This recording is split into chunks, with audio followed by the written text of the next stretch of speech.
我想糾正同學一個錯誤嘅觀念，每一個名詞前邊究竟用 a 定 an 呢？並唔係見到 A、E、I、O、U 呢五個響音，我哋就要用 an，因為究竟用 a 定 an 個規則，其實係取決於 pronunciation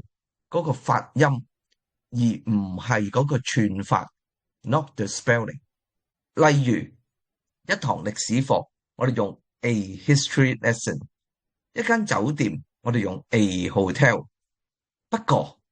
如果我哋見到一小時，嗱呢個一小時咧，經常都會喺 proofreading 裏邊出現嘅一個 grammar 陷阱嚟嘅，因為好多同學見到H 用 a hour 啦，呢樣嘢就大錯特錯啦，因為呢個 H 係不發音，我哋叫 silent H，所以其實呢個字係用響音做開頭。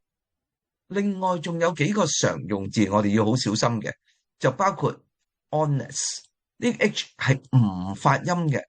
，honorable 呢個 H 係唔發音嘅，仲有一個唔算係一個常用字咧，heir 繼承人，因為而家同學已經唔再去學 phonetic symbols 國際音標噶啦。當我哋遇到 silent H， 而呢個 H 係每一個字嘅開頭嘅時候，我哋要好小心咁樣記住呢幾個字 heir and heir honest man and honest man honorable teacher and honorable teacher， 最後一個最重要嘅常用字，每一個小時 an hour an hour， 無論係寫文或者係做 proofreading 嗰時候，都要小心呢個 silence H。